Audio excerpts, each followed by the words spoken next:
of 9. So, in the lower left position, we do have the blue Zerg player. It is Dimaga. His opponent in the top right, the red Protoss, it is White Ra. Let us know in the chat, let us know on Twitter who you're rooting for, who you think is going to take this. Did you even think it would be this close? I didn't think it would be this close. I'm going to admit that much. I thought it was going to go... I'm not going to actually say who I thought it was going to go to, but I thought it was going to be a bit more one-sided than this, Lurlian, and all in all, it has not been the case. It looked like it was going to be, but White Ra pulling it back with some powerhouse army compositions.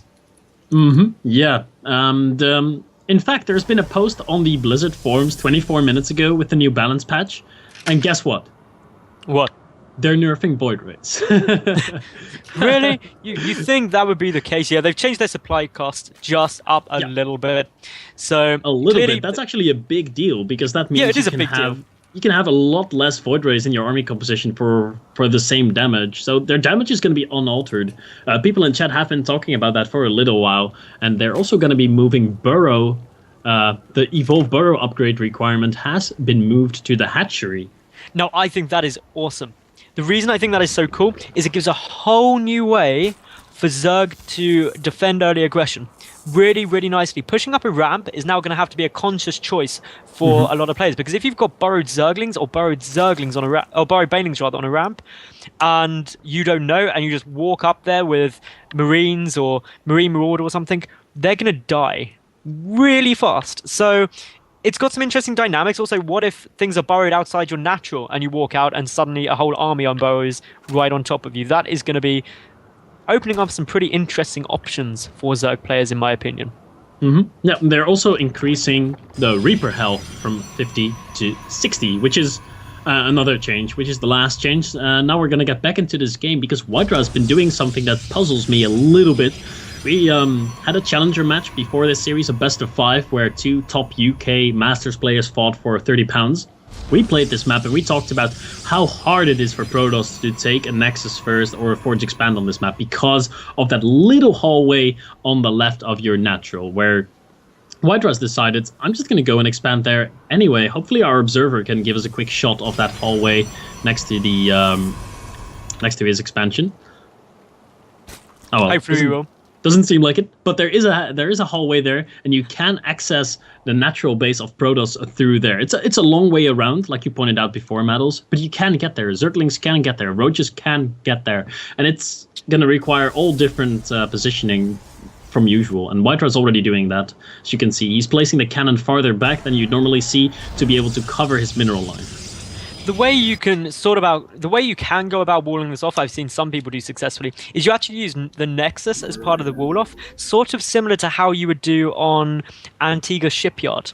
You can get that design of wall off coming on, and then you force any units that do come in round through the mineral line. You need 2 cannons to defend, though, and that can be done, but it's still obviously a bit risky to some kind of super aggression or early aggression. But going into the more later game, you just chuck down 2 gateways at that back path to wall it off, which makes you a little bit safer if you want to, and then take the expansion out the front of your natural. But so far what we're seeing is Warp Gate tech coming down, which may not seem like a big deal, but one of White Ra's very common builds is he gets a Stargate before that Warp Gate tech. So seeing that immediately lets us know that it's not going to be going that route, so no super early Oracle Harassment. Meanwhile, for Dimaga though, Lurlian, we've just got more Queens coming out, going to go up to 3.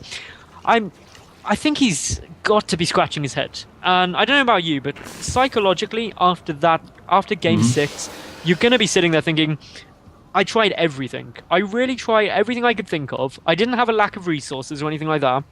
I just threw different compositions at that force and nothing worked. What do I do now? And you're always going to have that and be thinking, maybe I should just try and end this earlier.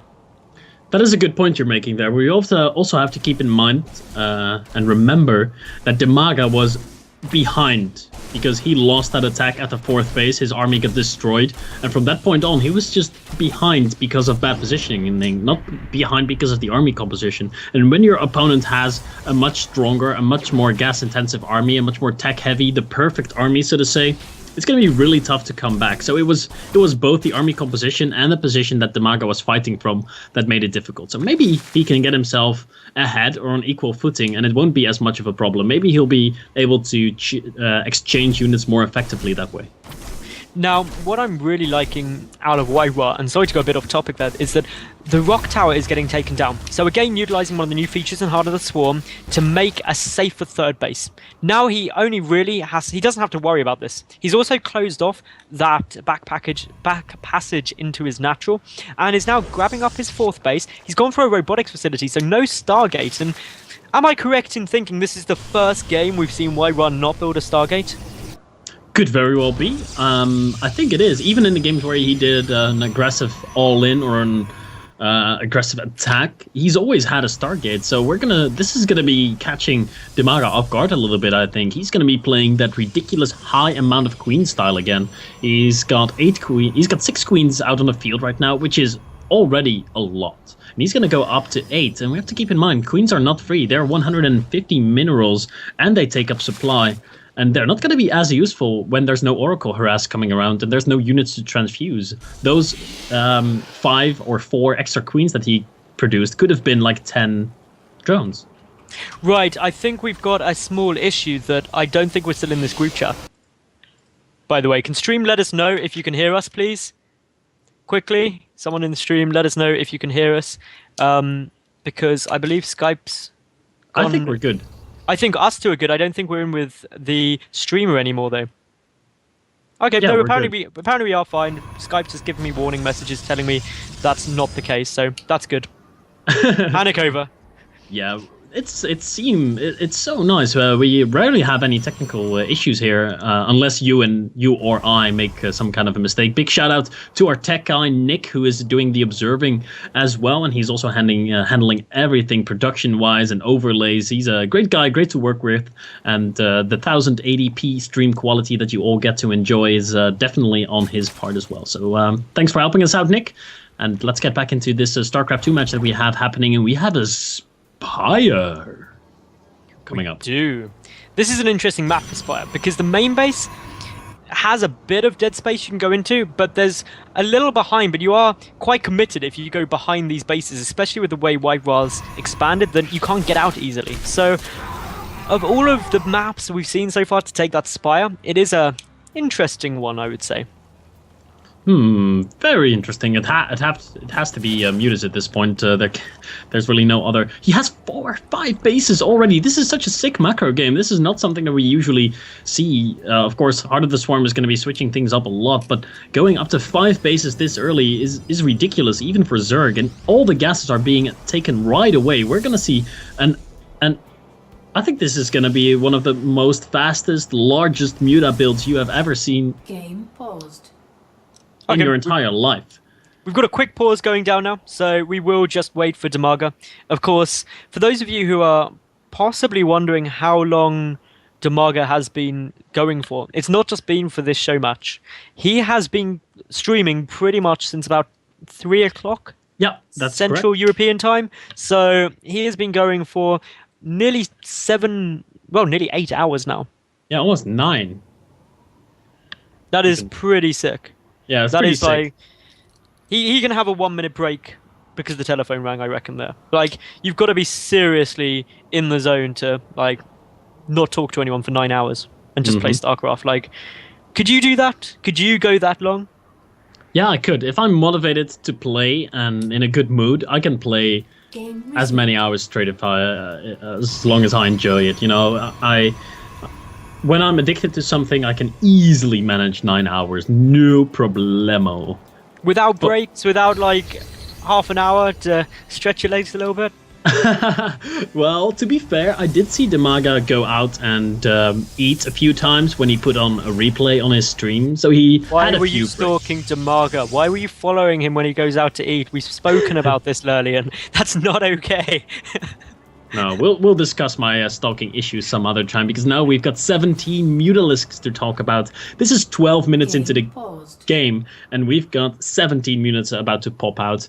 And Widra, on the other hand, he's researching Blink. Blink, by the way, has had, I believe, 30 extra seconds added onto its research time because it was causing problems in PvT 1-base timings with Blink and the Mothership Core, because the Mothership Core would give high ground vision, and the Stalkers could blink up and down, up and down, up and down, and Terrans, who went for an expansion build, would be in a lot of trouble. So that's why the Blink research timing has been increased. But that's also affecting the Protoss versus Zerg matchup, because usually Blink would have finished around the time that the Mutas would have, been halfway around the map. But now Blink is not going to be done until the Mutas are in the base, which could hinder them, Widra a little bit. We'll have to see though how things are going to work out. Dimaga once again ready. Here we go. The Mutas are popping. They are indeed. We've got quite a big commitment to Mutas, and it's one thing I've personally been noticing in Heart of the Swarm just generally is due to the fact that they've got that better health regeneration, we see them used in a lot higher number because you can afford to commit more to them, because if you get a little bit of damage, as long as they don't die, you only have to run out for a maximum of 2 minutes and they're back alive. So back at full health. So that's good. Meanwhile, some DTs running around the map for the time being, and they do manage to snipe down one of these hatcheries for White Rust, so that's good news for our Protoss player in this situation. The other DT is going to go down to this Overseer though, unfortunately, assuming the Mutalisks do pull back around to detect it. Meanwhile, the Warp Prism has got DTs in the main base as well, so Wyra with super multi-prong harassment, and he's going to be able to deal a lot of damage with this. Yeah, 7 workers killed there. That is maybe not quite worth the investment of the DTs yet, but the DTs are hacking up a lot of Zerglings here too. Oh, look at them all falling over the edge. Oh, cool graphics. Oh, physics. They look so cute. You could even see them falling away in the shadow. That was so cool. Oh man, I'm excited. The new physics engine that's been added on in the Heart of the Swarm. This DT is getting a lot of kills. I'm trying to click on him, but I couldn't manage. Oh. He died. The poor DT after doing so much work. And Lurlin, I've got to say, you have got the most excited over physics, I think, since the LHC in CERN was opened. Nobody's been that excited about physics since then, but you are indeed correct that it is pretty good seeing these amazing effects in Heart of the Swarm. They haven't completely overhauled the graphics, they've just made minor changes that actually make quite a big difference in the enjoyment of just watching the game. Yeah, especially when you watch thousands of games of StarCraft a year and play hundreds of games of StarCraft a year as we do. The Mutas! Sorry to interrupt. Mutas, they were running and they were trying to get that Nexus, but luckily Waiwa managed to get the blink in there, and there is a lot of Mutas there. 31, they do have +1 already. There's no Carapace yet because it is only the single Spire, so there is +2 on the way, but Stalker count isn't that high at 29. There's more Mutas than there are Stalkers. Yeah, and that's why the Stalkers are going to have to blink out of there and join up with the rest of the Stalkers in the centers because they need their support. Ooh, the Mothership Core goes down, but not before our Photon Overcharge has been launched on the Nexus. This Nexus could fall. The Stalkers are completely out of position, and at the same time, Dimaga is going to be attacking towards the 4th base of Widra. Is he going to crash all those Banelings in here? No, he's not. He's just going to take out a few of those cannons, takes out a pylon, unpowers the rest of the cannons, and Widra's being pulled apart right now. He lost his 3rd base. He's going to end up losing the 4th. Oh, Zerglings, kill that Nexus, please. Uh-oh. This is pretty bad. The Colossus is going to go down, and to be honest, Dimaga is really starting to dominate with this mass Muta strategy. He's taken out now 2 Nexi. There is harassment going on, though, in the main base of Dimaga, and also in his natural. He's been losing a lot of drones left and right, now up to 19 workers killed for Widra, so he is doing some counter damage. He is re-establishing those other bases, but this Warp Prism is going to get chased down now. I believe the Warp Prism even has the speed upgrade, but it wasn't enough to stay alive against the Mutas because they were able to snipe it down. Indeed they were, but what it ultimately comes down to, in my opinion, Lurlian, is that Widra is now on 2 bases compared to the 5 bases for Dimaga. And there's no nice way of putting that other than Dimaga is really, really far ahead economically. Even though the worker count's the same, just so many more mining bases has a huge effect on the income, specifically the gas. Here he comes again. Pushing into the 4th base, the Muta's in a great position to take out the Colossus instantly. There is an Archon, 2 Archons here, so it has to be a little bit careful, but we're getting to that situation that we talked about in one of the earlier games, as DTs are still harassing in the main base, still doing economic damage. Widra is definitely not out of this. He's keeping his harassment up, he's getting his 4th base up and running again, but like we said, I believe we said like 30 plus mutas is too many mutas to handle normally, and you need Storm. You need Storm. There's no way around dealing with 30 plus mutas without Storm. And Whitereye, he is not going to Storm. 43 mutas now on the field, and their upgrades are getting better and better. And Whitereye is investing into Colossus, which is, you know, suboptimal. He would really want to have Storm right now. Indeed, you do need Storm down, and what I secretly would, well, not so secretly, what I'd love to see is Whitereye get down Storm and use his Mothership's Core Time Warp in order to slow down the mutas to do maximum damage with the Storms. That would actually just make me flip the table, do a backflip while casting. That is how excited I get over that. And can you do a backflip? I don't know, but I try. Anyway, the Stalkers are engaging head-on with these mutas, but there is just so many Mutalisks. Their numbers are just too damn high, and well, in they go. We've got damage being done by the Stalkers by the mutas rather, everywhere. The Archons are nowhere to be seen, and just look at Dimaga clean this up, Lurlian. Yeah, Dimaga is cleaning up the Stalker count. The critical amount of mutas has been reached, and when there's this many of them, they just spiral out of control, and you need either, you know, a few lucky Archon shots when they bunch up together like they are right now, and otherwise you're dead. And that's exactly what the position that Whitereye is in right now. He's not going to be able to get those Archon shots off that he wants to, and the mutas are just running rampant in his main base. The Archon's still on the low ground trying to intercept the mutas, but Dimaga is on top of his control. He is not going to let this game slip away. Victory is within his grasp. Exactly, he's picked up the Archon now, he's in a good spot, all the Stalkers going down, and with that, with the fact that there is only 5 Stalkers and 3 Archons against a total of 36 mutas, that is not going to be fun. The DT Shrine going down as well, which means that, hey, no more Archons after this either. This is tough spots for Whitereye, and as the chat correctly pointed out, not even Time Warp could save him because it doesn't affect air units, and I feel like such a noob for suggesting that now. Oh my goodness, but yep, the mutas, they're pulling back. They've done great amounts of damage without additional Archons.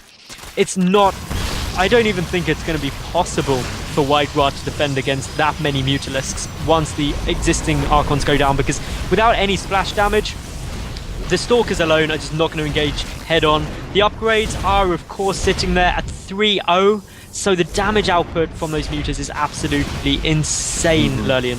To make matters worse, the rocks at the third base of Whitereye have fallen. The mutas are taking out the 4th, and Zerglings will be taking out the 3rd in just a second as soon as Dimaga realizes, oh, the rocks are down, I can run in here and probably kill this Nexus off at the same time. Pylons falling left and right. Whitereye has been dying for about 5 minutes now, but he is trying to hold on, trying to defend, but the only way I could see him make a comeback is with Storm, and even with Storm on 3 bases versus a 5 base Zerg, it's just not gonna happen. GG, well played, gets called by